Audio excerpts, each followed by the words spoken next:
All right, let's get right into it. We're diving deep into the engine room of automation today. We're talking about flow control and shell scripting. And look, this isn't just about making your scripts run. It's about making them think. You see this quote right here? And honestly, that's spot on. Think about it. DevOps is all about automating that gap between writing code and getting it to run smoothly, right? Well, shell scripting is the universal language that makes it all happen. It's what's controlling the servers, pushing out applications, and managing the whole infrastructure. It's pretty much the glue holding the entire operation together. And yeah, we're not just talking about some simple hello world script here. We're talking about the real mission-critical stuff. Things like automatically backing up your systems, keeping an eye on CPU and memory usage, analyzing logs in real time, or even pushing updates to a whole bunch of servers at once. This is the stuff that literally prevents system downtime. It catches those nasty performance issues before they turn into full-blown outages. And man, it saves engineers so many hours of tedious manual work. This is exactly how modern production systems are managed. Okay, so Section 1, why scripts need brains. We're moving from just simple commands to what we can call intelligent automation. So the big question is, how do we go from a script that just, blindly runs a list of commands to one that can actually react to what's going on around it? Well, to do that, we've got to give our scripts a brain. And that brain, that's what we call flow control. In simple terms, it's what gives a script its smarts. Instead of just running line by line top to bottom like a dumb list, a script with flow control can actually look at a situation, evaluate what's happening, and then make a decision on what to do next. It's a game changer.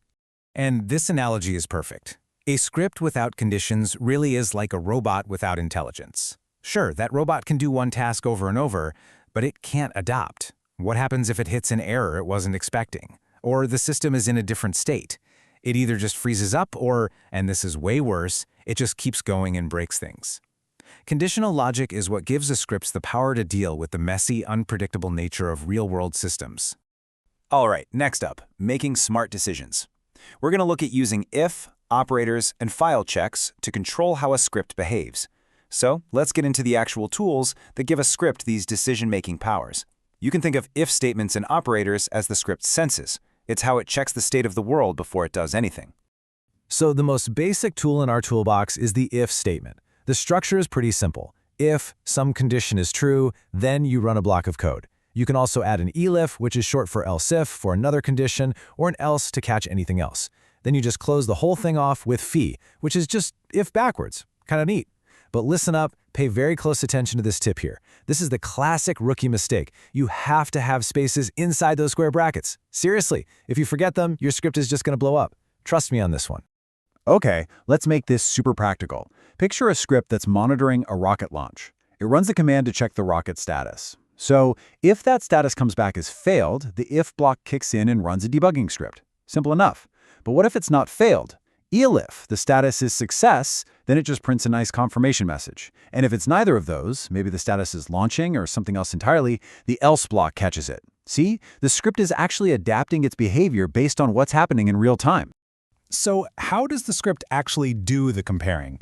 This part is absolutely critical. For text, or what we call strings, you use a simple equal sign or a not equal sign. But, and this is a big but, for numbers, you have to use a totally different set of operators like -eq for equal or -gt for greater than. Getting these mixed up is, I swear, one of the most common and frustrating bugs you'll ever face. Your script won't crash, oh no. It'll just silently give you the wrong answer, and you'll be pulling your hair out trying to figure out why. And we can get even fancier. See those double square brackets? They unlock some really powerful features, like pattern matching. So that example, double square brackets, ABC equals star BC, is basically asking, does this string end with BC? Pretty cool, right? We can also chain our checks together. That double ampersand, the and, is a logical and. It means both things have to be true for it to work. This is how you build a totally realistic rule like, hey, only send an alert if the CPU is over 80% and the memory usage is over 70%. This brings up a huge part of writing solid professional scripts. You have to check your files. I can't tell you how many scripts fail simply because a file they needed wasn't there, or a log file was empty, or they didn't have permission to run something. Using these file operators, like -e to check if a file exists, or -x to see if it's executable, it's fundamental. You check before you act. It's defensive scripting, and it'll save you a ton of headaches. Okay, new section. Automating at scale. we're going to talk about for loops to do the same thing over and over again on a bunch of different targets. Up until now, we've been making one decision at a time, but the real magic of automation, that comes from scale. So let's level up and see how we can handle not just one task, but hundreds or even thousands. So here's the classic problem, right? How do you run the same exact command on 100 different servers without completely losing your mind? I mean, you could log into each one, type the command, log out, and repeat 99 more times. But that's not just slow, it's a recipe for disaster. You're going to make a typo eventually. Automation has a much, much better way, and the answer is a loop. And the for loop is designed for exactly this situation. Let's break it down. First, you say for, some variable name, we'll use mission here, in some list of things. Then you start a block of commands with do. Inside that block, you use your variable. And when you're finished, you end it all with done. That's it. The script will now run those commands for every single item in your list. Now the whole point here is using that variable. Take a look at the example on the left. This is a super common mistake. See how the command inside the loop has a hard-coded value? That loop will run over and over, but it's going to do the exact same thing every single time. Kind of pointless, right? Now look at the right. The command correctly uses the $mission variable. That is the whole point of iteration. You're doing the same action, but on a different target each time. So where does this list of things come from? Well, pretty much anywhere you want. You can have it read a list of servers right out of a text file. You can make it generate a range of numbers, like 1 to 100, or you can even just pass the list in as arguments when you run the script.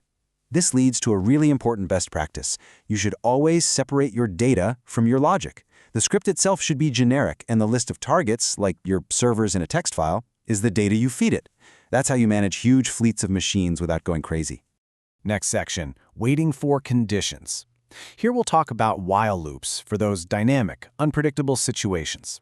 So for loops are awesome when you have a specific, known list of things to work on.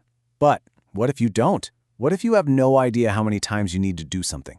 What if you just need to wait until a certain condition changes? Well, for that job, we have the while loop. It's different from a for loop. A for loop runs a fixed number of times. A while loop keeps running as long as a certain condition is true. It's perfect for those dynamic situations, like keep checking until the database is online, or wait until this file shows up. Let's go back to our rocket launch.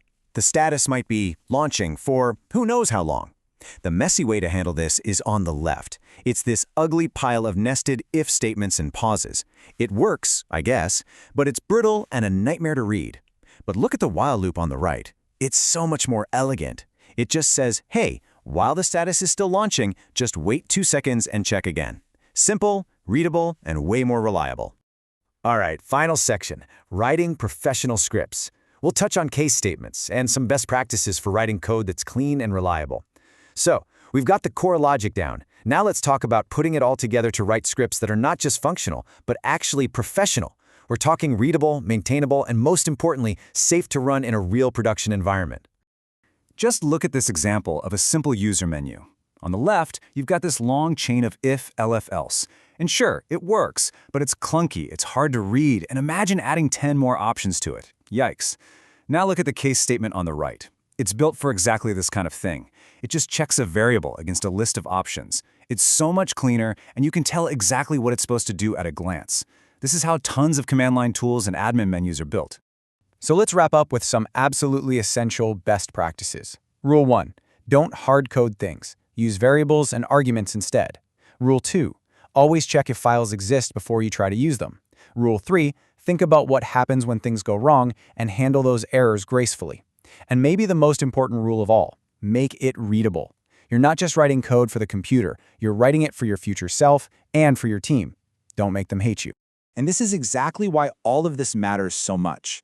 Because bad scripts create incidents, good scripts prevent them. A sloppy script with no error check-in can literally take down your entire production environment. A good, solid script with smart flow control can spot a problem, fix it on its own, and prevent a major incident before any human even gets paged. Okay, so let's do a super quick recap of the main tools we talked about. You use an if statement for a simple, one-time decision. You use a for loop for repetition when you have a known, finite list. You use a while loop when you need to keep repeating something until a condition changes, perfect for dynamic waiting, and you use a case statement for clean branching when you have multiple simple choices.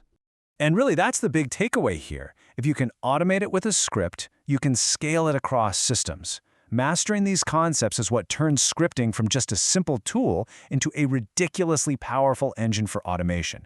What you can control on one machine, you can now control across 1,000.